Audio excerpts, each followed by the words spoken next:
Hello friend, मैं शुभम यादव आप सभी का बहुत बहुत स्वागत करता हूं यूट्यूब के चैनल धाकड़ स्टडी 4 में। देखो चैप्टर हमने स्टार्ट कर दिया है फ्रैक्शन या भिन्न। ठीक है, उसका पहला पार्ट हमने डाल दिया है। बहुत मज़ेदार और बहुत बेसिक वाले कंसेप्ट थे और आज हम उस कॉन्सेप्ट को आगे बढ़ाएंगे और पृथक भिन्न को भी आगे बढ़ाएंगे। ठीक है, देखो मैंने कल जो पढ़ाया 1 मिनट उसका रिविज़न करा देता हूँ। कल मैंने सबसे पहले आपसे बोला था जब हर समान हो। एक कॉन्सेप्ट तो मैंने बताया था जब हर समान हो, जैसे मैं बोलूँ 7/9, 8/9, 6/9, 10/9। यदि हर एक समान होता है ना भाई, जब हर एक समान होता है तो जिसका अंश सबसे बड़ा होगा वो सबसे बड़ी। तो एक कॉन्सेप्ट मैंने ये बताया था। दूसरा मैंने बताया था अंश समान। दूसरा कॉन्सेप्ट था भाइयों अंश समान। जैसे 5/7 बोलो, 5/9 बोलो, 5/10 बोलो, 5/11 बोलो। देखो मैंने ये फ्रैक्शन गलत लिख रखी है लेकिन आप उस पर मत जाइए, मैं सिर्फ उदाहरण बताना चाह रहा हूँ। तो देखो अब अंश अगर समान होगा ना, अगर अंश समान होगा ना तो जिसका हर सबसे बड़ा वो सबसे छोटी, लेकिन जिसका हर सबसे छोटा वो सबसे बड़ी। अब इसका हर सबसे छोटा तो ये सबसे बड़ी। तो मेरा पहला कंसेप्ट मैंने ये बताया था, दूसरा कंसेप्ट ये बताया था और तीसरा वाला जो कंसेप्ट बताया था मैंने सेम डिफरेंस वाला बताया था। ठीक है ना, सेम डिफरेंस वाला बताया था। जैसे मैं आपसे बोलूँ 5/7, 10/11, 12/13, 19/20। मैंने बोला जब अंतर एक समान हो ना, अगर अंतर एक समान हो तो जो व्यवहार में सबसे बड़ी दिखेंगी वही सबसे बड़ी होंगी। फॉर एग्जाम्पल यहाँ सॉरी ये गड़बड़ है, इन दोनों के बीच का अंतर 1, इन दोनों के बीच का अंतर 1 और इन दोनों के बीच का भी अंतर 1 होगा और इसका भी अंतर 1। जब अंतर एक, यहाँ पर अंतर 1 मतलब नहीं है, अंतर एक समान होना चाहिए। अंतर एक समान होना चाहिए। अगर अंतर एक समान है जो सबसे बड़ी दिखेंगी ना, अब ये सबसे बड़ी तो यही सबसे बड़ी होंगी। ठीक है, तो इस तरह से मैंने ये 3-4 चीजें मैंने आपको बता रखी थी। अब देखते हैं ये नया टाइप नंबर 4 है। तो फ्रेंड हमारा जो टाइप नंबर 4 है ना, टाइप नंबर 4 बहुत आसान और बहुत लाजवाब वाली मेथड है।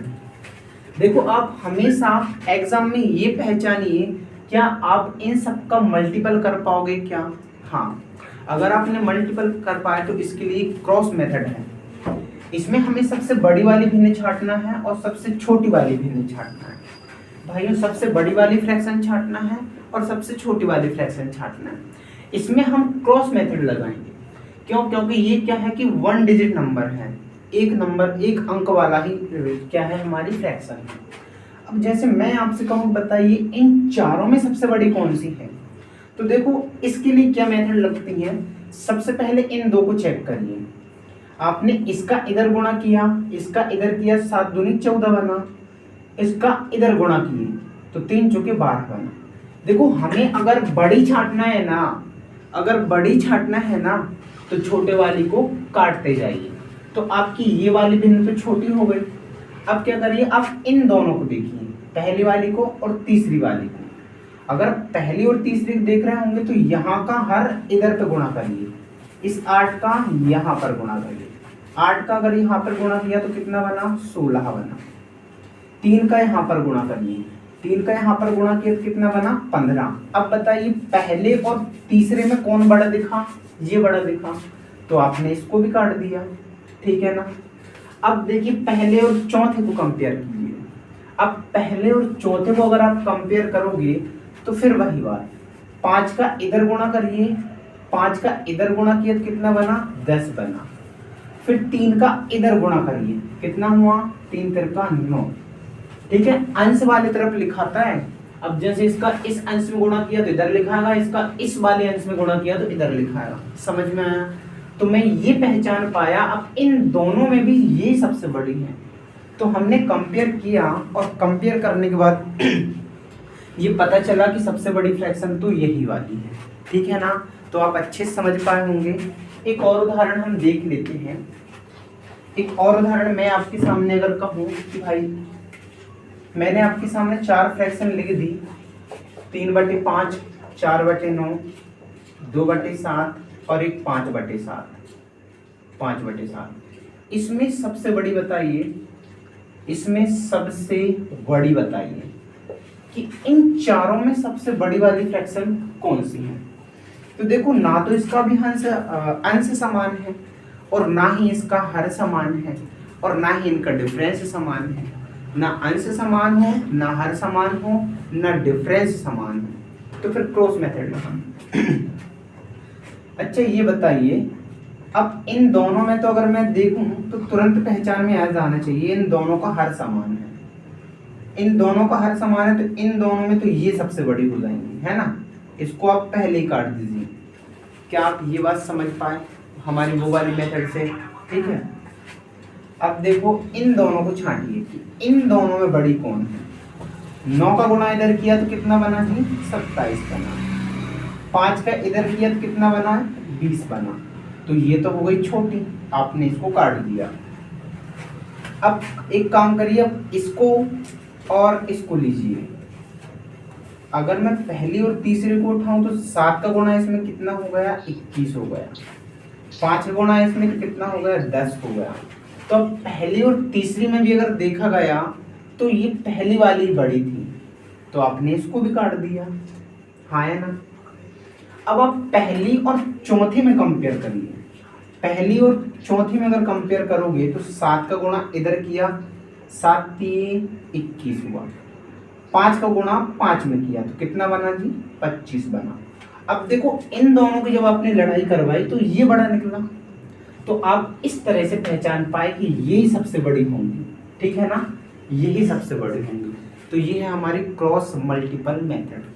एक सवाल और कर लेते हैं ताकि ये चीजें आपको बहुत अच्छे से समझ में आ जाए, ठीक है। मैं एक और उदाहरण लिखता हूँ।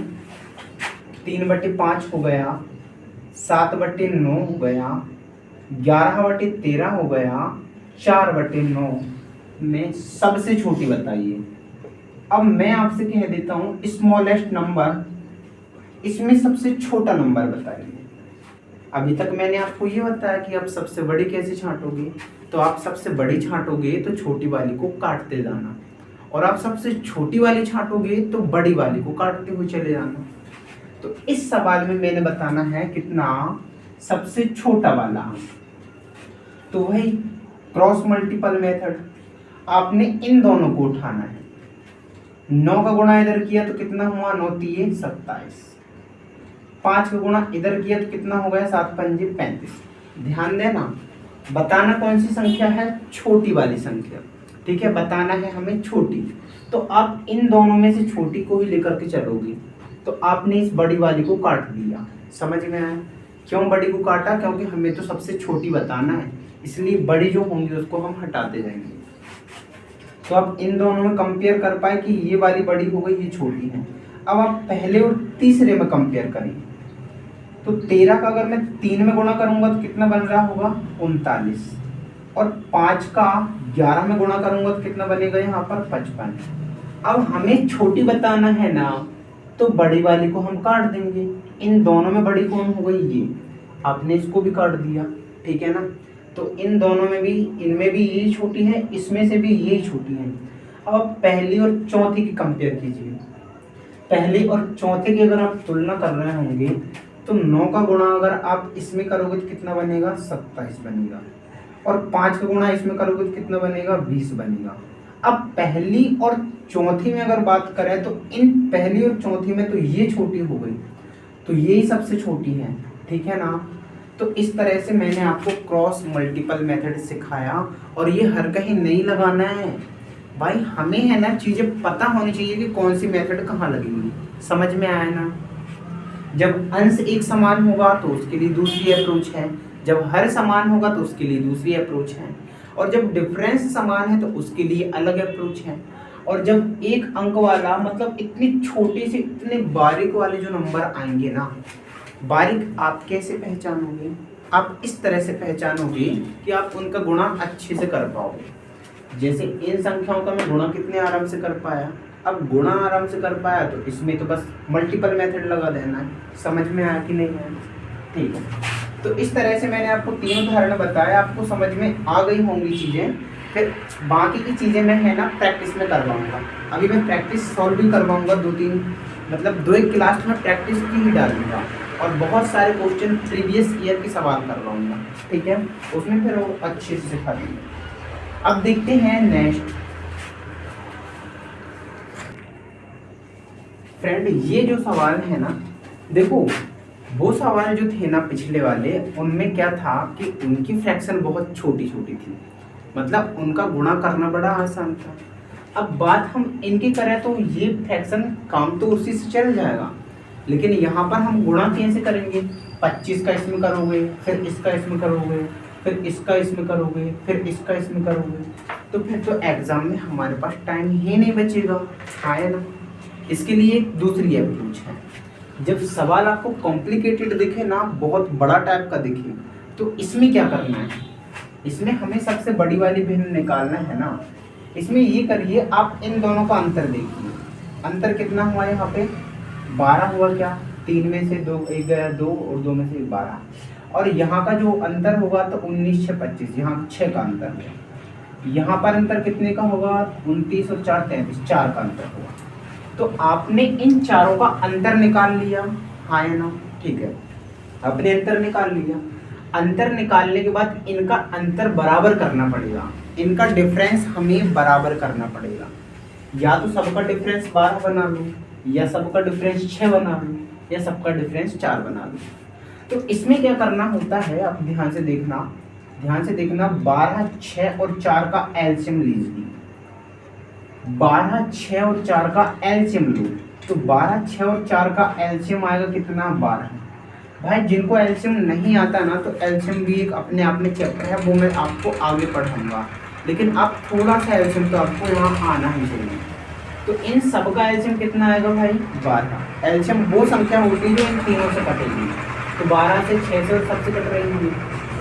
अगर आपने इस 12 से एलसीएम को काटा तो एक ही बार किया, एक ही बार भाग गया ना, सिर्फ एक बार भाग गया, तो एक का यहाँ पर गुणा करोगे, तो पहली वाली फ्रैक्शन का मान कितना आ गया भाई? 11। अगर आप 6 से इसमें भाग दोगे तो कितने बार जाएगा भाग? 6 से इस एलसीएम में भाग दोगे तो कितने बार भाग जाएगा? 2 बार। तो 2 का गुणा यहाँ पर होगा, 29 दूनी 19 दूनी कितना हो जाएगा? 38। तो सेकंड वाली फ्रैक्शन का मान कितना आ गया? 38 आ गया। अब आप 4 से इसमें भाग दोगे तो 4 से कितने बार जाएगा भाग? 3 बार। 4 से कितने बार जाएगा? 3 बार। तो 3 का यहाँ पर गुणा करना है, तो 29 दिए कितने हो जाते हैं भाई? 29 दिए कितने हो जाते हैं? 87 हो जाते हैं। तो इस तरह से आपको तीनों के तीनों फ्रैक्शन का मान पता चल गया। अब आप बता सकते हो कौन सबसे बड़ी वाली है। तो इन तीनों में जो अंक सबसे बड़ा दिख रहा होगा वही फ्रैक्शन सबसे बड़ी। तो आपको ये सबसे बड़ा दिख रहा, तो सबसे बड़ी वाली फ्रैक्शन क्या हो गई? ये हो गई, ठीक है। मैं आपको फिर से एक सवाल की और प्रैक्टिस कराता हूँ, आपको अच्छे से समझ में आएगी चीज़ें। मैंने आपसे कहा 21/25, 29/31, 27/31, 19/21, ठीक है। अब इनमें बताइए सबसे बड़ी, एक तो सबसे बड़ी बताइए और एक सबसे छोटी बताइए। दोनों ही चीज़ें आपको बताना। सबसे बड़ी कौन सी होंगी इस चारों में से, और सबसे छोटी? देखो मैंने आपको बताया, अगर आप मल्टीपल कर दोगे ना तो मल्टीपल आपको कठिन पड़ जाएगा और बहुत महंगा पड़ जाएगा, आप एग्जाम में इसी में टाइम खराब कर लोगे, ठीक है। तो आप क्या करना, 21 और 4 कितने हो गए? 25। इसमें एलसीएम मेथड लगाना है। दोनों का अंतर देखो कितना हुआ? 4 हुआ। इन दोनों का अंतर कितना हुआ? तो इन दोनों का अंतर होगा भाइयों 2। इन दोनों का अंतर कितना होगा? 4। इन दोनों का अंतर कितना होगा? 19 2 21, 2 का अंतर होगा। तो देखो 4 2 और 4 2, इन सब का अगर आप एलसीएम निकाल रहे होंगे ना, तो भाइयों एलसीएम आ रहा होगा कितना? 4 आ रहा होगा, ठीक है। एलसीएम आ रहा होगा कितना? 4। अगर आपने एलसीएम को इससे काटा तो एक ही बार भाग गया, है ना। एलसीएम को आपने इससे काटा तो क्या हुआ? एक ही बार कटा, तो बस एक का यहाँ पर गुणा कर दीजिए, 21 आया, ठीक है। इसको अगर आपने काटा तो कितनी बार कटेगा? 2 बार भाग जाएगा, है ना। 2 से अगर आपने भाग दिया तो कितनी बार जाएगा? 2 ही बार जाएगा, तो 2 का यहाँ पर गुणा कर दीजिए। तो 29 दूनी कितने हो गए भाई? 58 होगा। 4 से कितने बार भाग जाएगा? 4 से तो एक ही बार जाएगा, तो बस एक का इधर गुणा कर दीजिए, कितना हो गया? 70। इस 2 से कितने बार भाग जाएगा? 2 बार, तो बस 2 का इधर गुणा कर दीजिए। 19 दूनी कितना हो गया? 38। अब आप बताइए कि इन चारों में सबसे बड़ा अंक कौन सा दिखाई पड़ रहा है? तो सबसे बड़ा अंक तो सिर्फ यही दिखाई पड़ रहा है, तो ये हमारी सबसे बड़ी वाली भिन्न होगी। और सबसे छोटी कौन दिखाई दे रही है इन चारों में? तो छोटी ये दिखाई दे रही है, तो ये वाली भिन्न सबसे छोटी हो गई। तो ये वाली जो अप्रोच है ना, ये अप्रोच बहुत मज़ेदार और बहुत शानदार वाली है। मैं आपको एक सवाल की और भी प्रैक्टिस करा देता हूँ, इनकी फोटो भी खींच ले, इसकी स्क्रीनशॉट जरूर ले लेना, ठीक है। एक सवाल की और मैं आपको प्रैक्टिस कराता हूँ ताकि चीज़ें आपको अच्छे से क्लियर ही हो जाए। देखो मैंने आपके सामने एक प्रश्न लिखा 11/17 और 17/20 और 25/27 और 9/10। इसमें बताइए सबसे बड़ी वाली भिन्न कौन सी है और सबसे छोटी वाली भिन्न कौन सी है? ठीक है, सबसे बड़ी वाली और सबसे छोटी वाली। तो देखो यहाँ पर ही मल्टीपल करना क्या हो जाएगा, थोड़ा सा कठिन पड़ जाएगा, लेंथी हो जाएगा। तो आप इनका डिफरेंस लीजिए। इसका डिफरेंस कितना हुआ भाई? 6। इसका डिफरेंस कितना हो गया भाई? 3। और इसका डिफरेंस कितना हो जाएगा? 2। और इसका डिफरेंस कितना हो जाएगा भाई? 1 हो जाएगा। देखो अंतर सबके अलग अलग है, तो आप 6, 3 और 2, 1 इन सब का एलसीएम ले लीजिए। तो इन सब का एलसीएम आ रहा होगा भाइयों 6। इन सब का एलसीएम आ रहा होगा 6। तो वो नियम ये है, या तो आप इससे भाग दे करके देख लीजिए या फिर इसको एलसीएम बनाकर देख लीजिए। समझ में आए? तो अगर भाग दोगे तो कितने बार जाएगा? सिर्फ एक ही बार भाग जाएगा। या फिर आप ऐसा समझिए कि 6 है ना, इसको एलसीएम बनाने के लिए किसका गुणा करना पड़ेगा? तो मात्र 1 का। तो बस 1 का यहाँ पर गुणा किया तो 11 एकम 11। पहली वाली भिन्न का मान पता चल गया 11। इसको एलसीएम बनाइए। इसको एलसीएम बनाने के लिए 2 से गुणा करना पड़ेगा ना, तो 2 का इधर भी गुणा कर दो। 17 दूनी कितना हो गया भाई? 34 हो गया। इसको एलसीएम बनाने के लिए कितने से गुणा करना पड़ेगा? इसको एलसीएम बनाना है, मतलब इसको 6 बनाना है, तो 3 से गुणा करना पड़ेगा क्या इसमें? हाँ, तो इसमें भी 3 से गुणा कर दीजिए। 25 ये कितना हो गया? 75। अब इसको एलसीएम बनाने के लिए कितने गुणा करना पड़ेगा? 6 का, तो 6 का इधर भी गुणा कर दीजिए। और 9 छीन कितने हो गए? 14। अब मैं अगर आपसे कहूँ कि भाइयों बताइए इन चारों में अब सबसे बड़ी वाली फ्रैक्शन कौन सी है, तो आप बोलोगे ये वाली फ्रैक्शन सबसे बड़ी होगी। सबसे बड़ी वाली फ्रैक्शन कौन सी हो गई आपकी? 25/27। अगर मैं आपसे कहूँ सबसे छोटी बताइए भाई, तो सबसे छोटी वाली फ्रैक्शन होंगी ये वाली, ये सबसे छोटी हो गई 11/17। तो मेरे भाइयों आपको ये चीज़ें, ये कॉन्सेप्ट बहुत अच्छे से समझ में आ गए होंगे। ठीक है, अब हम अपनी फ्रैक्शन का एक नया टॉपिक पढ़ते हैं। ठीक है, देखो अब हमने जो फ्रैक्शन के 3 प्रकार मैंने आपको बताए थे ना, देखो ऐसे मैंने आपको बताया होगा, ये भिन्न थी, भिन्न के 3 टाइप्स थे। एक सामान्य भिन्न था और दूसरा मैंने आपको बताया था वितत भिन्न, और अगला वाला बताया था मैंने आपको क्या? दशमलव भिन्न। तो हमने सामान्य फ्रैक्शन के तो हर टाइप को, हर पहलू को कवर कर लिया है, अब उसमें बिल्कुल दिक्कत नहीं होने वाली। अब हम स्टार्ट करते हैं अब वितत भिन्न। बहुत बहुत ही ज़्यादा इम्पोर्टेंट टॉपिक है ये, इसको हम अच्छे से समझते हैं। इसके भी 4 प्रकार के क्वेश्चंस बनते हैं। वितत भिन्न, वितत भिन्न इसी को कहा जाता है कंटिन्यू फ्रैक्शन, और इसी को कहा जाता है सतत भिन्न, और इसी को कहा जाता है भाई कंटिन्यू फ्रैक्शन, या लंगड़ी भिन्न भी इसी को कहा जाता है। देखो इसके कैसे सवाल बनते हैं, मैं आपको 1-2 सवाल सोल्व करा देता हूँ। मैं आपसे कहूँ 1/1 प्लस 1/1 प्लस 1/3। मैंने आपको ये बहुत हल्का, बहुत बारीक सा सवाल दे दिया। अब बताइए इसको कैसे सोल्व करेंगे। मैं आपको एक और सवाल देता हूँ, लिखा 1 सही 1/1 सही 1/1 सही 1/1 सही 1/5। ये देखो ये दो फ्रैक्शन मैंने आपको लिखा और बताइए आप इन दोनों फ्रैक्शन को किस तरह से सोल्व करोगे। ये बहुत इंपॉर्टेंट और बहुत मजेदार वाली इसकी ट्रिक रहने वाली है। देखो जब भी इस तरह का सवाल होगा ना, जब इसमें दो तीन एक मतलब बटे लगे होंगे 1 2 3, तो इसका मतलब ये वितत भिन्न है। समझ में आया।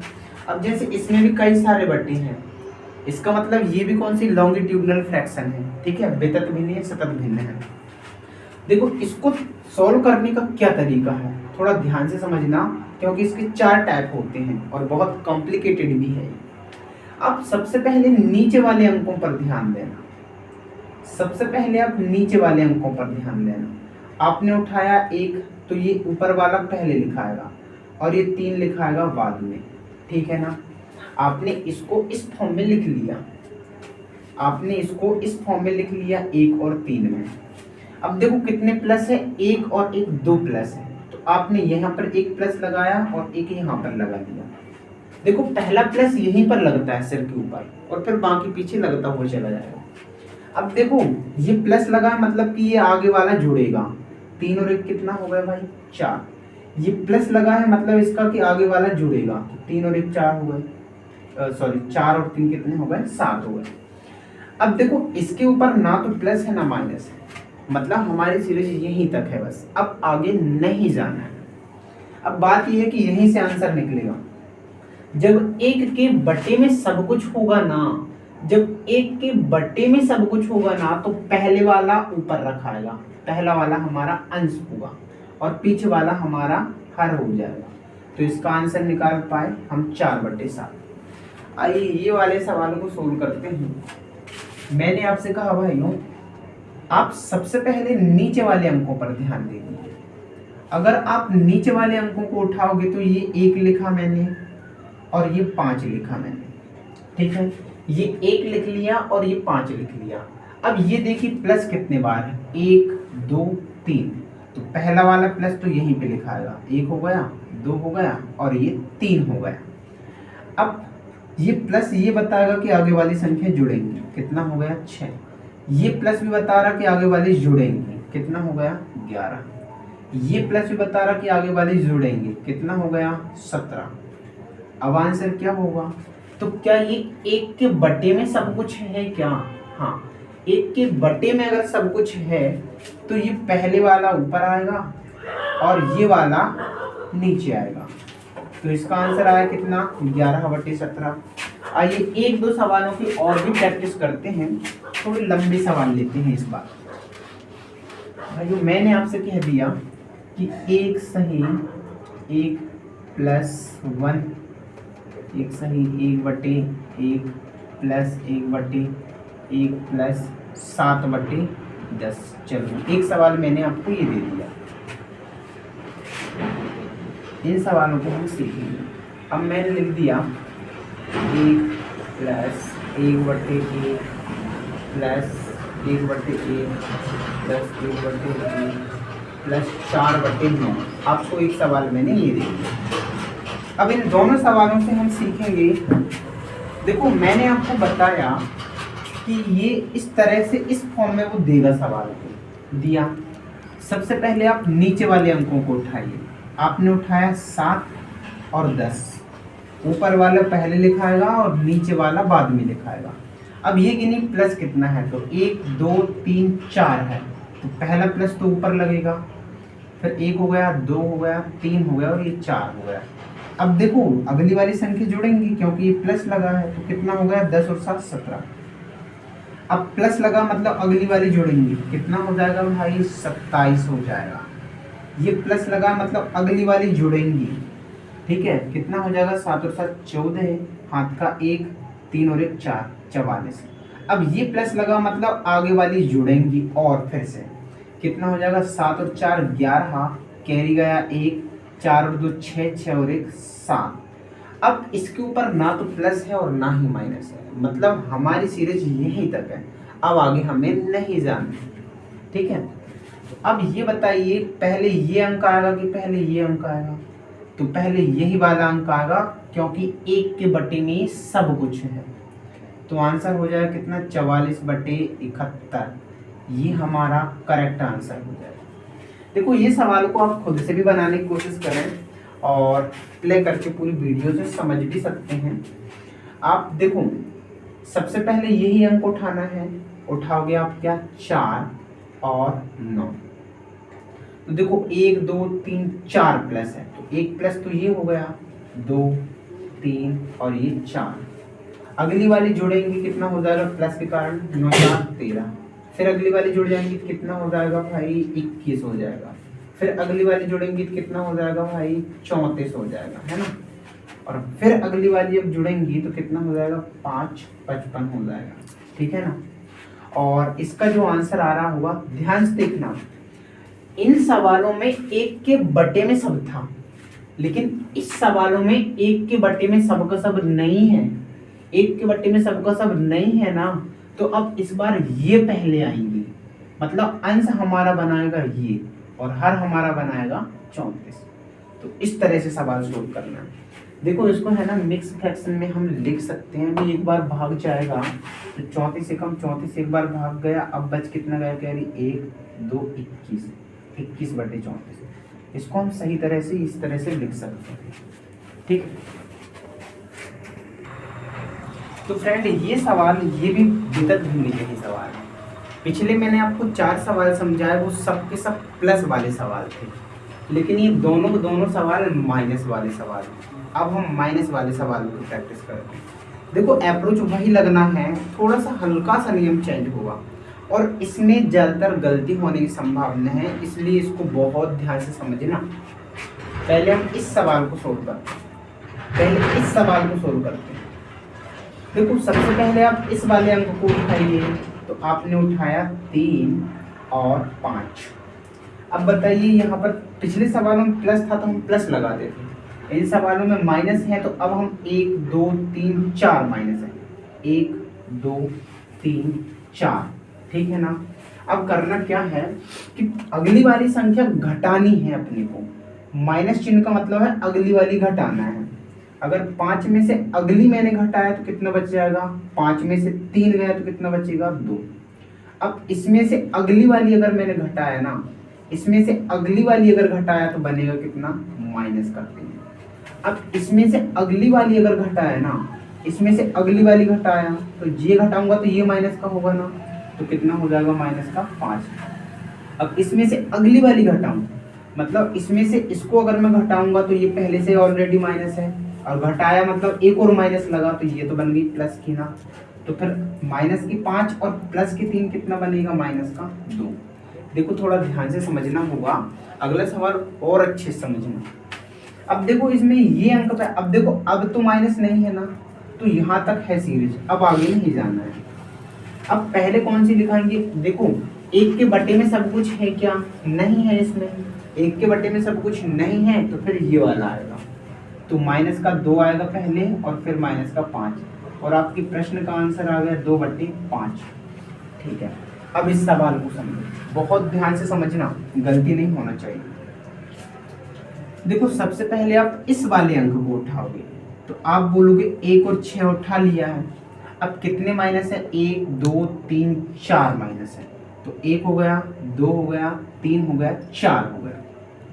अब इसमें से अगली घटाना है ना, इसमें से अगली घटाना है ना, जब हम अगली घटाते हैं तो अगली का सिंबल चेंज करना होता है। अगर मैं 6 में से अगली घटाऊंगा मतलब माइनस का 1, तो बनेगा कितना प्लस का 5 बनेगा कि नहीं। अब इसमें से मैं अगली घटाऊंगा, इसमें से अगली मतलब कि 6 घटाऊंगा ना, तो ये माइनस का होगा ना, तो ये माइनस का होगा तो हमारा आंसर आ रहा होगा माइनस का 1।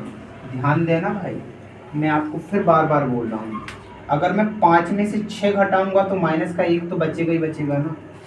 अब मैं इसमें से अगली घटाऊंगा ना, तो इसमें से मैंने अगली वाली घटा दी, मतलब ये वाली घटा दी, तो कितना आएगा माइनस का 6 ही आएगा ना, माइनस का 6। अब बात यह है इसमें से फिर अगली घटा दो, इसमें से अगली घटा दो, तो 1 माइनस पहले से था लेकिन फिर से घटाया तो ये बन गया प्लस का 1।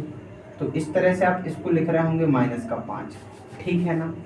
इस तरह से आप लिख रहे होंगे माइनस का 5। तो बात ये 1 के बटे में है सब कुछ, तो पहले अंक ये वाला आएगा, तो माइनस का 6 बटे माइनस का 5, और इससे खत्म, आंसर आ गया कितना 6/5। अब एक दो सवाल और भी सोल्व करते हैं ताकि ये क्लियर हो जाए अच्छे से, क्योंकि इसमें गलती होने की संभावना बहुत मैक्सिमम होती है। ठीक है, मैं आपको एक सवाल और देता हूँ कि एक माइनस 1/1 माइनस 1/1 माइनस 1/1 माइनस 8/11। चलो ये लिखा मैंने। एक सवाल और लिख देता हूँ, 1 माइनस 1/1 माइनस 1/1 माइनस 1/1 माइनस 3/10 लिखूँ। देखो इस सवाल को सॉल्व करते हैं, ये थोड़ा अच्छे से लिखना है यहाँ तक। इस सवाल में सबसे पहले आप ये करना कि ये वाला अंक उठाना। आपने उठाया 8 और 11, ठीक है, 8 और 11 उठाया, माइनस कितने बार है, 1 2 3 4 बार। तो 1 माइनस 2 माइनस 3 माइनस और ये 4 माइनस।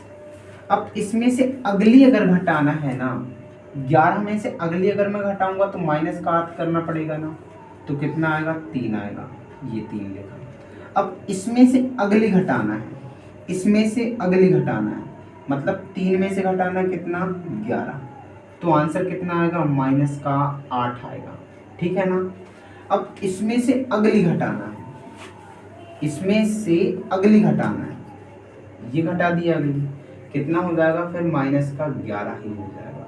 अब इसमें से अगली घटाना है, अगर -11 में से मैंने माइनस का 8 घटाया, इसमें से अगली घटाना है, तो देखो पहले ही इसके पास माइनस है, लेकिन घटाना है मतलब एक और माइनस लगेगा।